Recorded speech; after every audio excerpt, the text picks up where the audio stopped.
Okay, here we go. Last video lecture of the unit. Video lecture number 4, organic compounds.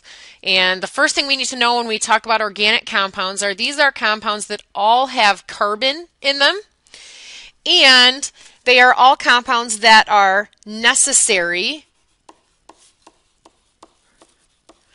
for living things to survive.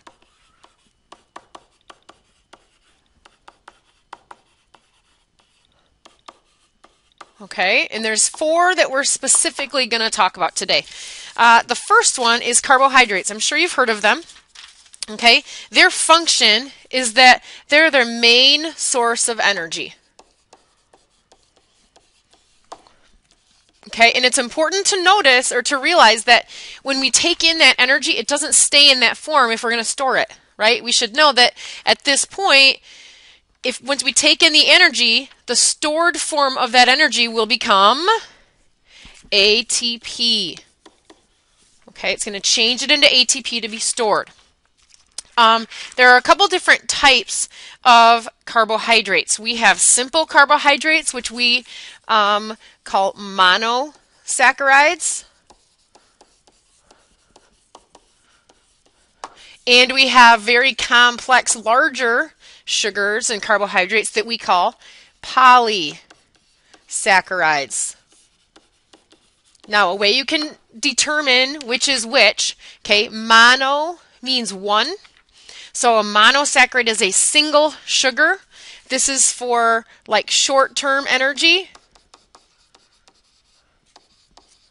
Whereas a polysaccharide is many sugars, and that's going to allow you to have a long-term energy.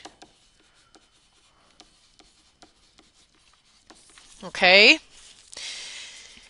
They also could give support for some cell walls, like in plants. They also have that function in supporting like cell walls. Support cell walls so they get strong, so they're strong. Oops, cell walls. Okay. Now, we talked about those 5 most common elements. The elements that mostly are in carbohydrates are carbon,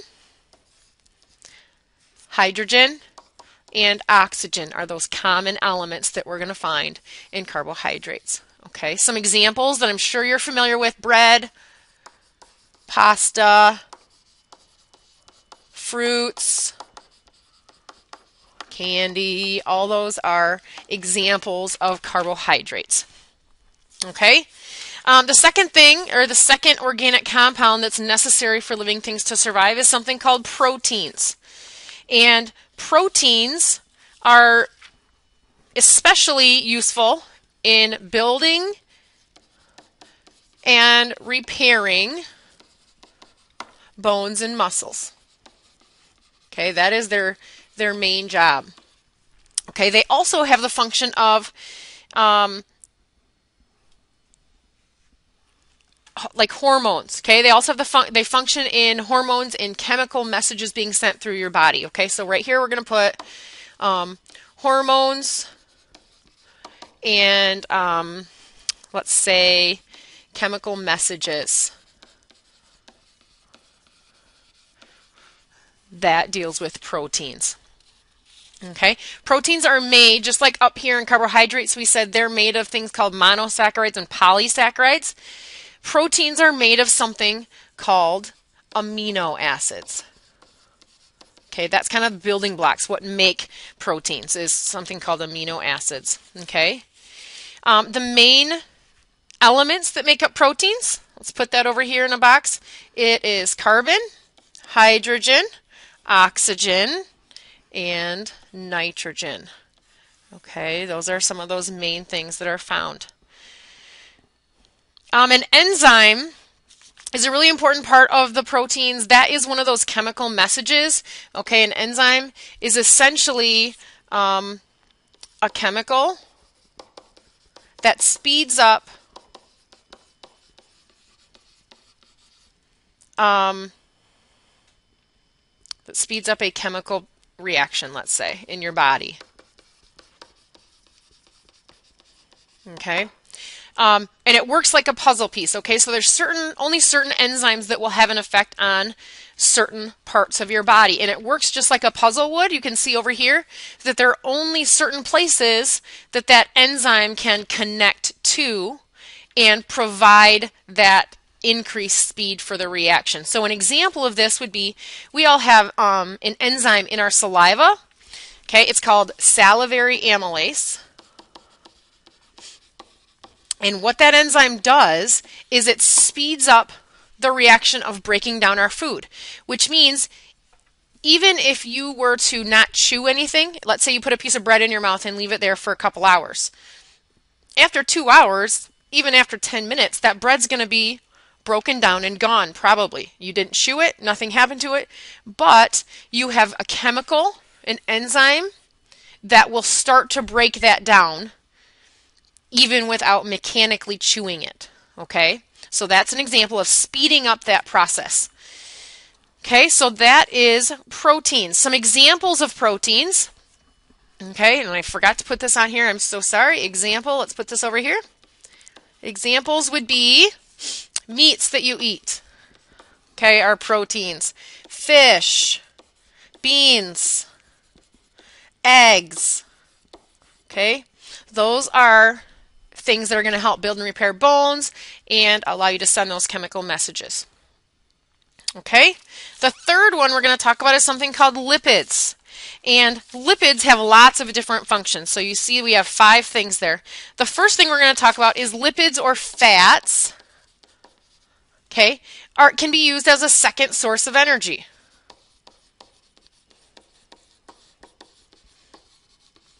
Okay, so we said that carbohydrates was our main source of energy. If our body runs out of carbohydrates, then it's going to go to its second source, which is your fats. Okay, and that's why if you've heard of the no-carb diet, okay, if you do not put any carbohydrates into your body, you don't have your number one source of energy. So your body's going to go to your second source and start to break down your fat in order to get energy out of that. Okay, and that's kind of the basis of that no-carb diet. The second function is insulation. Okay, and this is to keep an internal temperature. Okay, and what this means is everybody has a layer of fat underneath their skin. Okay, and the primary reason is that acts as insulation. It keeps the outside environment different from the inside. It protects the inside environment and allows it to stay consistent. Okay, it's just like insulation in your house. The third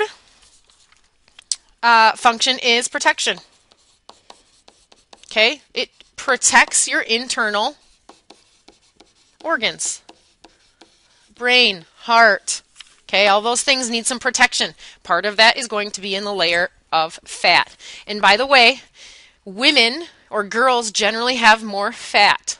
Okay, and the reason for that is because women have the opportunity and the ability to have kids. And that extra fat provides extra protection for that unborn baby when women are pregnant. Okay. Number 4, the fourth function, makes up cell membranes. Makes up cell membranes, and we're going to talk more about that in our next unit. And number 5 is it creates a waterproof covering. Okay, it creates a waterproof covering, and this is essentially with waxes. Okay, lipids are fats, oils, and waxes. If you think about your earwax, that's kind of gross, right? But if you think about your earwax is essentially waterproof. Okay, it doesn't let water through that if you were to try to put water on there. So that's an example of lipids. The main elements that make up lipids, here we go.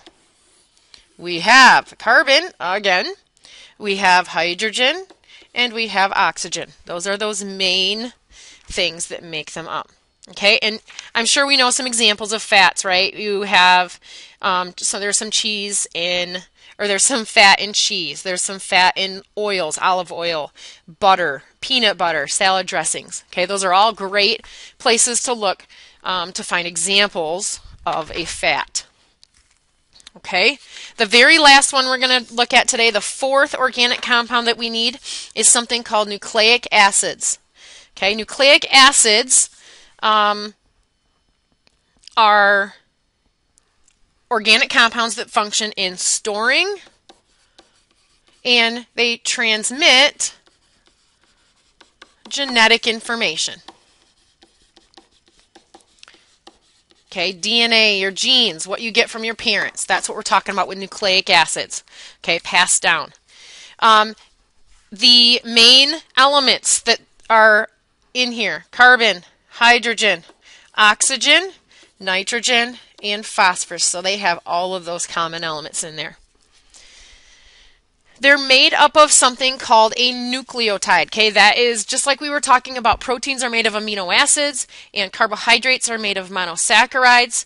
Okay, nucleic acids are made of nucleotides. And that is going to be a whole separate unit. We're going to learn what a nucleotide is specifically. Okay. So there's two different types of nucleic acids. We have DNA and we have RNA. And their jobs are a little bit different depending on which one we're talking about. So DNA, its job is to store the genetic information. Okay, and it's stored in the cell nucleus. The job of RNA is to transmit or send send genetic information to other parts of the cell. Okay? If that information needs to get out, DNA cannot leave. So it's RNA's job to send the message to other places in the cell. And in doing this, the other part of that in sending it out is to produce proteins. Okay? And so we're going to call that protein synthesis. Okay? So there you have it, the four basic organic compounds and why we need them. Each one of them has a very specific function, and they each contain some of those 5 most common elements.